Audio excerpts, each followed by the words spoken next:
nangyari sa yung ano? Ano nangyari sa'yo? Ano? Saan? Ano ba gagawin dito? Relax, relax. Uy, iyak mo. Sa doktor? Sa doktor, ha? Dalahin ka namin?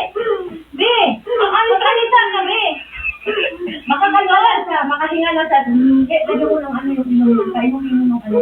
Ay, paano yung... Be, dito ka! Buwan na namin sa sa'yo. Dali, tutulungan natin. Oh my God, kumar na naman to.